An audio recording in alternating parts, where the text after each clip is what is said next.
하나님의 말씀은 창세기 13장 5절입니다. 구약성경 15면 창세기 13장 5절부터 13절까지 봉독해 올리겠습니다. 아브라함의 일행 롯도 양과 소와 장막이 있으므로 그 땅이 그들이 동거하기에 넉넉하지 못하였으니 이는 그들의 소유가 많아서 동거할 수 없었음이니라. 그러므로 아브라함의 가축의 목자와 롯의 가축의 목자가 서로 다투고 또 가나안 사람과 브리스 사람도 그 땅에 거주하였는지라. 아브라함이 롯에게 이르되 우리는 한 친족이라 나나 너나 내 목자나 내 목자나 서로 다투게 하지 말자. 내 앞에 온 땅이 있지 아니하냐. 나를 떠나가라. 내가 좌하면 나는 우하고 내가 우하면 나는 좌하리라. 이에 롯이 눈을 들어 요단 지역을 바라본즉 소알까지 온 땅에 물이 넉넉하니 여호와께서 소돔과 고모라를 멸하시기 전이었으므로 여호와의 동산 같고 애굽 땅과 같았더라. 그러므로 롯이 요단 온 지역을 택하고 동으로 옮기니 그들이 서로 떠난지라. 아브라함은 가나안 땅에 거주하였고 롯은 그 지역의 도시들에 머무르며 그 장막을 옮겨 소돔까지 이르렀더라. 소돔 사람은 여호와 앞에 악하며 큰 죄인이었더라. 아멘. 종말장이라고 하는 마태복음 24장 7절에 보면 민족이 민족을 나라가 나라를 대적하여 일어나겠고 곳곳에 기근과 지진이 있으리니 이 모든 것은 재난의 시작이니라 그랬습니다. 말세가 가까우면 특별히 세 가지 현상이 나타나는데 첫째는 전쟁이요, 둘째는 기근이요, 셋째는 지진입니다. 그러면 이 예언이 사실일까요? 우리가 지금 기근과 지진이 많다는 것은 삼척동자도 다 아는 사실이니까 전쟁으로 증명해 보겠습니다. 현재 전쟁이나 분쟁 진행 중인 곳은 첫째 러시아 우크라이나 전쟁, 둘째 이스라엘 하마스 전쟁, 셋째 캄보디아 태국 국경 분쟁, 넷째 민주 콩고 공화국과 르완다 분쟁, 다섯째 파키스탄과 인도 국경 분쟁, 여섯째 사할 지역의 이슬람 폭력주의 분쟁, 일곱째 후티 반군과 이스라엘 전쟁, 여덟째 수단 내전, 아홉째 미얀마 내전, 열 번째 나이지리아 부르키나 파소 분쟁 등이 있습니다. 이와 같이 지금 많은 지역에서 전쟁과 분쟁이 일어나고 있는데 왜 이런 것이 일어날까요? 한마디로 하면 갈등이죠. 국경 간의 갈등, 영토 분쟁의 갈등, 민족 간의 갈등, 자원의 소유권의 갈등 등으로 일어나고 있습니다. 그러므로 이 갈등이 해결되지 않는 한 평화란 요원합니다. 그런데 국가 간의 갈등뿐만 아니라 우리 사회 안에도 갈등이 굉장히 심화되고 있습니다. 지역 간의 갈등, 세대 간의 갈등, 계층 간의 갈등, 노사 간의 갈등, 이념 간의 갈등 등 상호 간의 적대감을 재생산하면서 국가의 에너지를 소진시키고 있습니다. 그러므로 이 갈등을 해소하지 못하면 멸망이요, 갈등을 해소하면 생명입니다. 좋은 예를 들죠.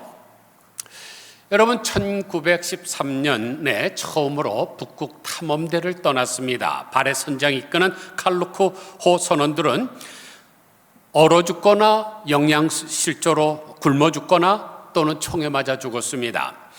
대원들은 서로 노획물을 서로 감춘다고 의심을 했고 비난을 했고 실제로 사냥감을 잡은 사람이 자기 혼자 먹겠다고 감춰놓고 먹었습니다. 갈등이 증폭이 되자 마침내 한 대원이 격분해서 동료를 총으로 쏴 죽이겠다고 선언을 했는데 며칠 후에 정말로 어떤 사람이 총에 맞아 죽은 시체로 발견이 됐습니다. 상호 불신과 갈등을 제대로 해소하지 못했기 때문에 모두를 다 죽음으로 몰았던 것이죠. 그런데 바로 다음에 남극 탐험이 이루어졌습니다. 세클턴의 인듀런스 호가 27명의 대원을 태우고 출항을 했는데 탐험 327일째 되는 날 세클턴 호 역시 남극의 부빙에 배가 난파되면서 갤러크 호와 동일한 운명에 처했습니다. 그런데 1년 후에 마지막 항해 일지에 이렇게 적고 있습니다. 1916년 8월 30일 모두 무사하다. 북극 탐험을 간 사람들은 갈등을 해소하지 못해서 모두가 다 죽었습니다. 그런데 남극으로 갔는데 똑같은 상황인데 세클턴의 지도하에 갈등이 해소되니까 모두가 다 살아났죠. 이처럼 갈등을 해소하면 생명이요, 해소하지 못하면 사망입니다. 그런데 지금 이 지구상에는 갈등이 없는 곳이 없습니다. 이번에 가톨릭 학교의 어린아이들이 기도하는 순간에 저격범이 2명을 죽이고 17명을 부상시키지 않았습니까? 갈등입니다. 또 교회도 있고요, 가정에도 있습니다. 심지어 오늘 본문을 보니까 믿음의 조상이라고 하는 아브라함의 가족에도 갈등이 있었습니다. 하나님께서 아브라함에게 너는 본토 친척 아비 집을 떠나 내가 너에게 지시할 땅으로 가라. 그럴 때 아브라함이 떠날 때 누구를 데려갔습니까? 롯을 데려갔습니다. 왜냐하면 자기 동생의 유일한 핏줄이니까 불쌍히 여기서 데려간 것이죠. 그런데 복의 근원인 아브라함을 따라 다니다 보니까 롯도 저절로 그냥 비 내리면 자기도 비에 젖는 것과 마찬가지로 양과 소가 많아지고 재산이 많아지게 됐습니다. 그런데 어느 날 아브라함의 이 목자와 롯의 목자가 다투게 됐습니다. 왜냐하면 이스라엘은 그렇게 비가 많이 오는 지역이 아니니까 목초지가 부족하죠. 또 비가 많이 오니까 물도 부족합니다. 이것을 가지고 서로 다투게 된 것입니다. 그러니까 물질 때문에 가족 관계에 시뻘건 불이 들어온 것이죠. 이런 상황에서 아브라함은 롯과 갈등을 해소하기 위해서 적극적으로 나섭니다. 관계를 소유보다 중요하게 여긴 아브라함은 다툼이 아닌 관용을 가지고 먼저 다가갑니다. 8절 보세요. 아브라함이 롯에게 이르되 우리는 한 친족이라 나나 너나 내 목자나 서로 다투게 하지 말자. 우리는 왼수가 아니라 가족이니까 우리는 서로 다투지 말자고 제안을 합니다. 그리고는 싸우지 않기 위해서 놀라운 제안을 하는데 자신의 권리를 상당히 양보를 합니다. 자신이 큰아버지예요.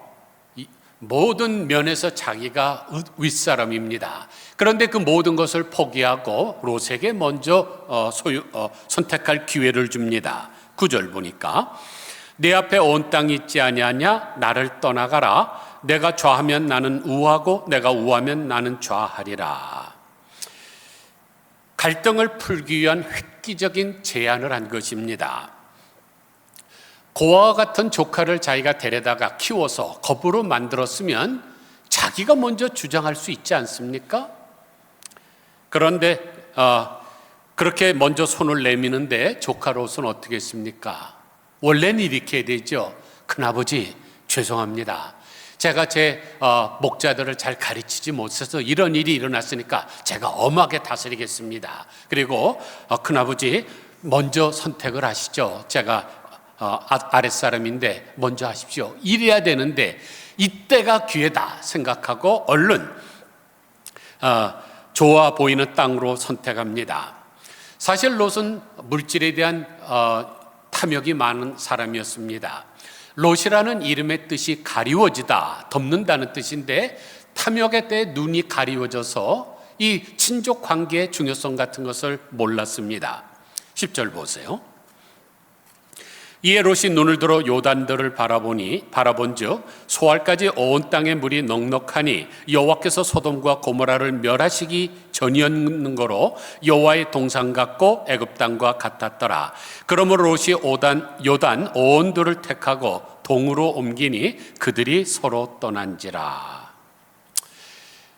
목축하기에 너무나 좋은 땅, 물이 넉넉하고 풀이 많은 이 요단 동편을 선점해서 떠났습니다.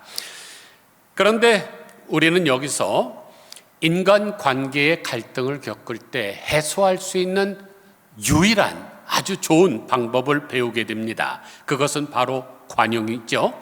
그래서 헬렌 켈러는 관용은 인류가 서로 공존할 수 있는 유일한 보증서다라고 했습니다. 관용을 영어로 tolerance라고 하는데 라틴어 tollere에서 유래를 했습니다. 그런데 tolere는 견디다, 참다, 짊어지다라는 뜻입니다. 그런데 톨은 들다, 운반하다라는 뜻을 가진 인도 유럽어 뿌리와 연결이 됩니다. 그래서 톨러런트는 견딜 수 있는, 받아들일 수 있는 이라는 뜻에서 발전했고, 현대 영어에서 다른 사람의 생각, 신념, 습관 등을 인정하는 태도를 의미하는 의미로 사용됩니다. 즉 관용이란 내가 불편하거나 힘든 것을 참아주는 태도에서 시작된 개념입니다. 그래서 이 관용은 우리 이 배, 위장과 너무나 흡사합니다. 사랑하는 성도 여러분, 오늘 아침에 여러분 무슨 음식을 잡수셨습니까? 저는 국에다가 반찬들과 밥을 먹었는데 어떤 반찬은 딱딱합니다. 멸치볶음 딱딱해요. 국은 호박국이었는데 조금 짜고 매웠습니다. 밥은 그렇지 않죠? 이런 것들이 위장 안에 들어가면 각기 따로따로 노는 것이 아닙니다. 이것들이 다 어우러지면서 소화가 돼서 우리에게 필요한 영양분으로 전환이 되죠. 마찬가지로 사회 속에서 다양한 문화와 신념과 성격을 가진 사람들이 서로 충돌을 하지 않고 함께 공존하면서 더 큰 가치를 만들어내는 것이 바로 관용입니다. 그러므로 관용이 없으면 공존이란 없습니다. 그러면 우리가 갈등을 풀기 위해서 구체적으로 어떤 관용을 나타내야 될까요? 첫째로 관용은 집착을 버리는 것입니다. 모든 문제는 집착에서 옵니다. 롯과 같이 집착을 하면 판단이 흐려져서 눈을 멀게 됩니다. 기억하시는 분이 계시겠지만 지금으로부터 한 20년 전쯤 됐을 거예요. 우리 교회에 몇 달 나오다가 안 나오시는 분이 계신데 남편은 목사입니다. 그리고 아내는 이화지대학교를 나온 엘리트 수재입니다. 그러니까 두 분이 똑똑하니까 자기 아이에게 엄청나게 집착을 해요. 근데 그 아들이 아이빌리그에다가 원서를 냈다가 낙방을 하고 말았습니다. 그러면 어떻게 해야 돼요? 애가 얼마나 답답하겠습니까? 자기 딴에는 열심히 공부했는데 떨어졌으니까 위로를 해야 되죠. 그런데 이 병신 같은 놈, 바보 같은 놈 막 야단을 치니까 애가 가출을 했습니다. 그리고 나서 큰 도시로 갔다 교통사고가 나서 폐인이 됐어요. 지금도 제가 가서 만나본 적이 있는데 정부 보조금 받아서 그냥 겨우겨우 그냥 노숙자와 같이 살아가고 있습니다. 부모와 다 단절이 되고 말았죠. 왜냐하면 어리석은 부모가 집착을 했기 때문입니다. 그런데 아브라함은 집착에서 벗어났습니다. 사실 아브라함은 이 롯을 굉장히 사랑했습니다. 자기 동생의 아들이니까 유일한 핏줄. 그래갖고 얼마나 애지중지 키웠는지 모릅니다. 그래서 곁에 두고 좋은 것을 챙겨주고 자신의 소유를 나누어 줬습니다. 그러나 이제 롯이 장성해서 자립할 수 있는 부자가 되자 롯을 집착해서 버려야 할 때가 왔음을 깨달았던 것입니다. 그래서 오늘 본문에 기록된 사건을 통해서 롯을 떠나보낼 때가 됐다는 것을 깨달은 것입니다. 여러분 오해하시면 안 돼요. 아브라함이 만약 자기의 목자와 롯의 목자가 싸운 것 때문에 너 나가라 그랬다 그러면 아브라함도 똑같은 사람이죠. 절대로 아브라함은 그런 것이 아닙니다. 이제 때가 됐구나. 이제 롯은 완전히 성장을 했고 또 물질도 많으니까 자립할 수 있다고 해서 집착해서 보내는 것입니다. 그런데 많은 사람들은 소유욕이 강해서 사람마저도 소유하려고 하는 사람들이 있습니다. 그래서 과잉 보호를 해주죠. 자기 곁에 껴오고 자기가 다 관리하고 모든 것을 다 해주려고 합니다. 그래서 조금만 자기의 영향력을 벗어나려고 하면 불안해합니다. 그러면서도 그것이 사랑인 줄로 착각하죠. 그러나 그렇게 소유하는 것은 참 사랑이 아닙니다. 성숙한 사람은 소유물처럼 여기지 않고 더욱 성장하도록 떠나 보내주는 것입니다. 그래서 옛말에도 자녀를 사랑하면 외국 여행 보내라, 멀리 여행을 떠나 보내라는 말도 있죠. 그래서 마가복음 10장 7절을 보면 이러므로 사람이 그 부모를 떠나 그랬습니다. 때가 되면 떠나 보내야 되는 것입니다. 그걸 옆에 끼고 있는 것이 절대로 잘하는 것이 아닙니다. 그러므로 관용은 집착을 버림으로부터 시작됩니다.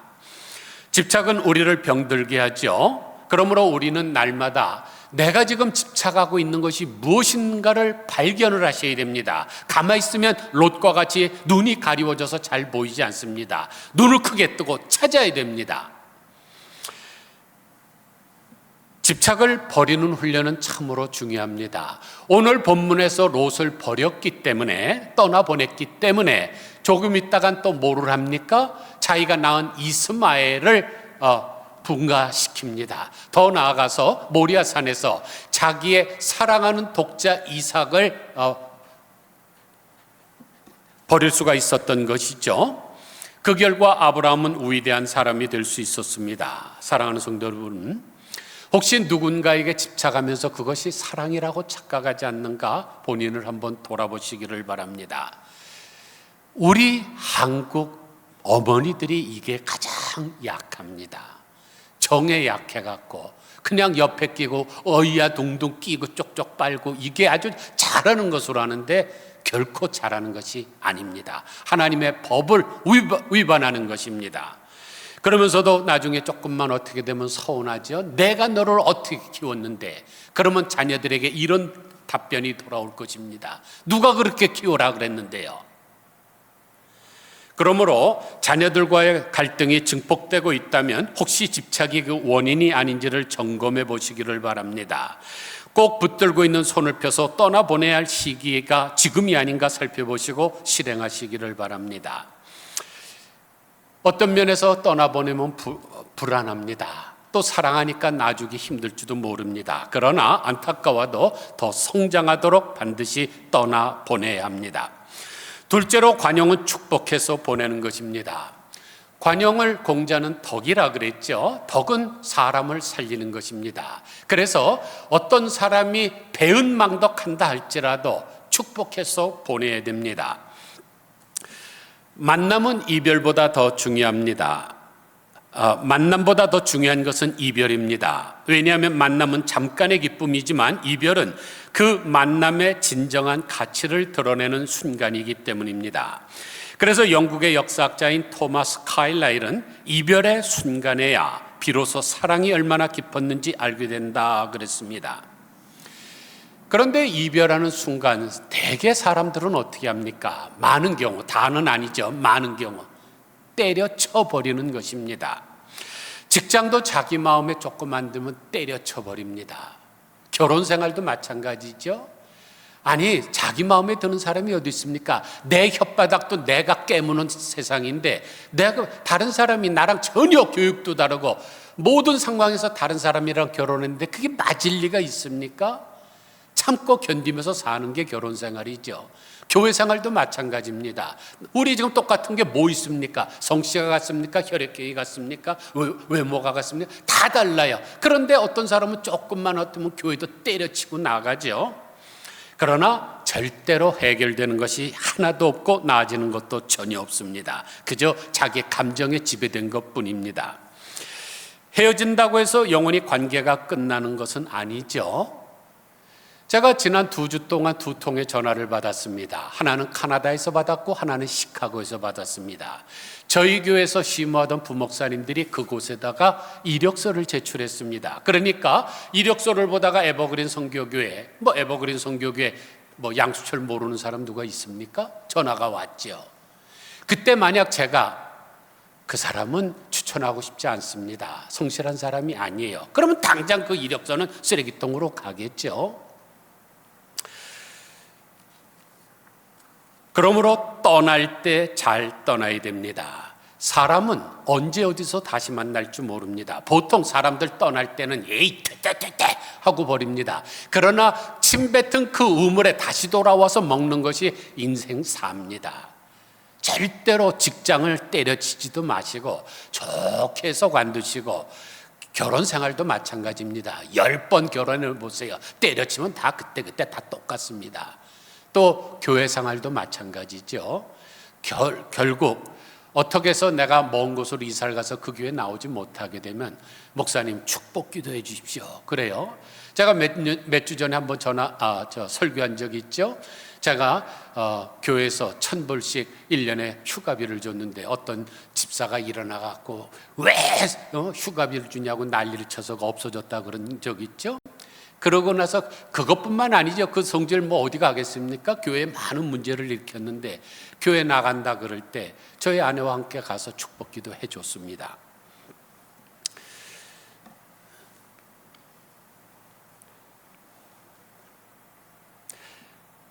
우리가 관용을 베푸는 사람이 될 때 인간 관계가 풍성해집니다. 아브라함은 기꺼이 롯이 잘 되기를 위해서 양보를 했습니다. 롯은 자기만 잘 되기 위해서 좋은 땅을 혼자 차지하고 황무지에 아브라함을 남겨두었으면 자기는 잘 돼야 되고 아브라함은 잘 못 돼야 되지 않습니까? 자기가 좋은 땅과 물을 차지했고 이 이스라엘은 비도 안 오는 거기에 자기의 큰아버지를 남겨뒀으니까 자기는 잘 돼야 되는 거 큰아버지는 잘 안 돼야 되는데 우리가 잘 알듯이 아브라함은 잘 됐고 롯은 쫄딱 망하지 않았습니까? 사랑하는 성도 여러분, 아브라함과 함께 복을 받고 싶으십니까? 그렇다면 아브라함처럼 관용을 베푸는 사람이 되시기를 바랍니다. 상처를 주고 떠나는 사람까지 축복할 수 있기를 바랍니다. 셋째로 관용은 상대방을 이해해 주는 것입니다. 아브라함은 롯의 입장을 먼저 이해를 하고 고려를 했습니다. 이제 그가 장성했다는 것, 그리고 이제 독립할 때가 되었다는 것을 인정한 것이죠. 그러므로 관용을 베푼다는 것은 나의 입장, 나의 방식, 나의 생각을 상대방에게 강요하지 않고 상대방의 입장에서 생각하고 이해하는 것입니다. 지금도 미국 사람들이 가장 존경하는 대통령을 꼽으라면 링컨 대통령을 꼽습니다. 그런데 링컨이 변호사였던 시절에 아주 악명 높은 정적이 있었습니다. 에드윈 스탠턴이라고 하는 변호사인데 한 번은 특허 소송을 이 두 사람이 같이 맡게 됐습니다. 스탠턴은 그것을 모르고 법정에 있었는데 링컨이 나타나니까 소리를 질렀습니다. 저 따위 시골띠와 함께 어떻게 일을 하라는 겁니까? 자기는 지금 대학교를 나온 변호사인데 링컨 대통령은 초등학교 6학년밖에 공부를 못한 사람이니까 무시를 한 거죠. 또 이런 이야기가 내려옵니다. 미국 국민들에게 이 스탠턴이 연설을 하는데 여러분, 원숭이를 보기 위해서 아프리카까지 갈 필요가 없습니다. 스프링필드에 가면 원숭이가 있습니다. 링컨 대통령이 시험이 많이 나서 사람들에게 원숭이라는 조롱을 많이 받았습니다. 그러니까 원숭이를 보려면은 아프리카 가지 말고 링컨의 고향에 가면 된다고 그렇게 한 것입니다. 그 외에도 무려 10년 동안 링컨을 폄하하면서 모욕을 줬습니다. 그런데 세월이 지나서 링컨이 대통령이 됐죠. 대통령에 당선되자 스탠턴은 저런 촌뜨기가 대통령이 된 것은 국가적 재난이라고 공격을 했습니다. 그런데 링컨이 내각을 구성하면서 가장 중요한 국방부 장관에 그 스탠턴을 임명을 했습니다. 그러자 참모들이 깜짝 놀라서 재고를 건의하자 링컨이 이렇게 말했습니다. 나를 수백 번 무시한들 어떻습니까? 그는 사명감이 투철한 사람으로 국방부 장관을 하기에 충분합니다. 그래도 스탠턴은 당신의 원수가 아닙니까? 원수는 없애버려야죠. 참모들의 말에 링컨은 빙그레 웃으면서 말했습니다. 저도 그렇게 생각합니다. 그러나 원수는 마음속에서 없애버려야지요. 그런데 그것은 원수를 사랑으로 녹여 친구로 만들라는 말입니다. 예수님께서도 원수를 사랑하라고 하시지 않았습니까? 지금 보시는 이 그림이 링컨이 내각을 구성하고 그 모습을 그린 그림인데 링컨 바로 앞에 누가 앉았습니까? 스탠턴이 앉아 있습니다. 그런데 얼마 후에 남북전쟁이 일어났습니다. 전세가 불리하게 되니까 대통령이 직접 나서서 국방부 장관과 함께 최일선 사령부를 방문하게 됐습니다. 그런데 조지 맥클레런 장군이 전장에 나가고 자리에 없어서 몇 시간 동안 사무실에 앉아 있었습니다. 그런데 얼마 후에 이 조지 맥클레런 장군이 들어왔는데 대통령이 기다리고 있음을 알면서도 불구하고 그냥 숙소로 쑥 올라가고 말았습니다. 그리고 한참 후에 부관이 나타나서 장군께서는 너무나 피곤해서 잠자리에 드셨습니다 라고 말을 했습니다.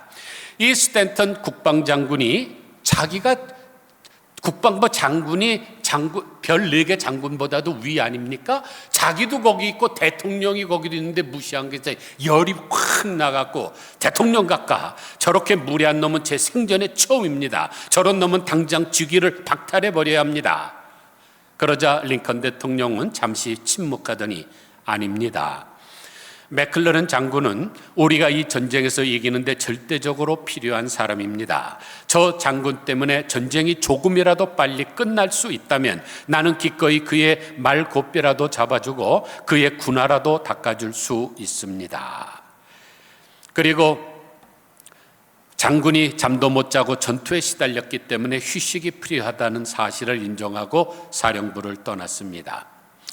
이제 우리는 왜 미국 사람들이 링컨을 가장 존경하는지 알 수 있습니다. 그가 노예 해방을 했기 때문이 아니죠. 노예 해방을 반대하는 사람은 절반이 넘습니다. 지금도 돈 많은 사람들 얼마든지 부리고 싶겠죠. 노예를 부릴 수 없으니까 식모를 부리는 것 아닙니까? 사람은 항상 남을 갑질하기를 좋아합니다. 링컨의 존경을 받는 이유는 그의 관용 때문입니다. 이처럼 우리가 상대방의 입장에 서서 이해하려고 노력할 때 관용을 베풀기가 쉬워집니다. 그리고 관용을 베풀면 우리의 가슴이 넓어집니다. 사람을 얻게 되고 사람들에게 존경을 받게 되고 더 나아가서 놀라운 영향을 끼치게 됩니다. 그래서 영국 속담에 관용은 작은 사회를 크게 만든다 그랬습니다. 그러나 우리가 관용을 베풀게 되면은 나에게 손해가 난다는 생각을 지울 수가 없습니다. 아브라함도 어떻게 보면 손해를 보았죠. 좋은 땅을 조카에게 내주고 자기는 물도 귀하고 풀도 귀한 산지뿐이었기 때문입니다.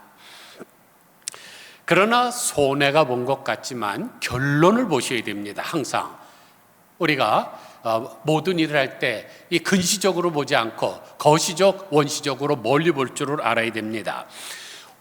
롯을 떠나보내고 홀로 남은 이 아브라함에게 하나님이 나타나셔서 뭐라 그럽니까? 14절 보세요.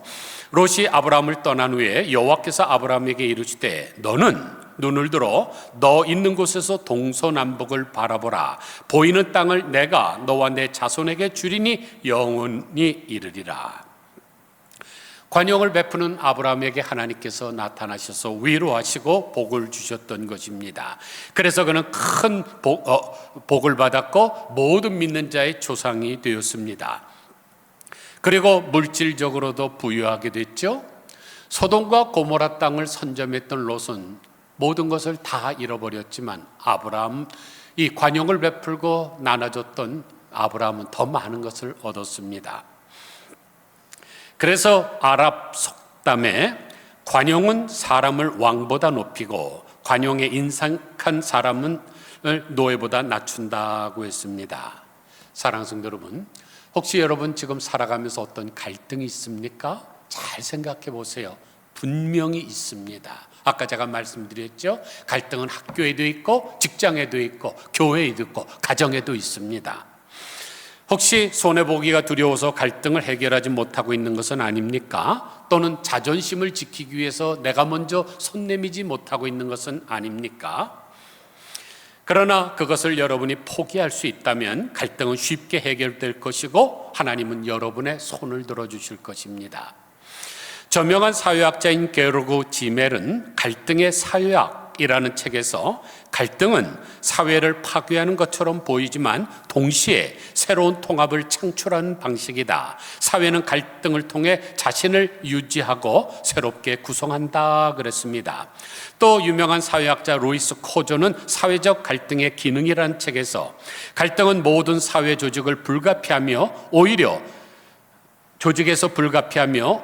사회 구조를 강화하거나 개혁하는 긍정적 기능을 수행하기도 한다 그랬습니다. 갈등을 두려워하지 마세요. 갈등만 잘 해결되면 훨씬 그 조직이 단단해지고 여러분에게는 생명과 하나님으로부터 부어지는 놀라운 복이 있을 것입니다. 아무쪼록 갈등을 극복하기 위해 관용하는 마음을 품으시고 집착을 내려놓으시고 상대방을 먼저 이해하려고 힘쓰시며 떠나가는 사람까지 축복할 수 있는 우리 모두 다 되시기를 주님의 이름으로 간절히 축원드립니다. 기도하겠습니다. 하나님 아버지, 인간은 참 어리석은 것 같습니다. 미적분 풀라고 머리에서 지진이 나고 머리 위로 연기가 올라갈 정도로 하면서도 갈등을 해소하는 방법은 가르쳐 주지를 않습니다. 결혼하기 전에 갈등을 해소하는 것을 가르쳐서 보내야 어려운 문제가 직면할 때 문제를 해결하지 않겠습니까? 그런데 직장도 마찬가지고 가정도 마찬가지고 교회도 마찬가지고 모든 면에서 갈등을 해소를 하지를 못합니다.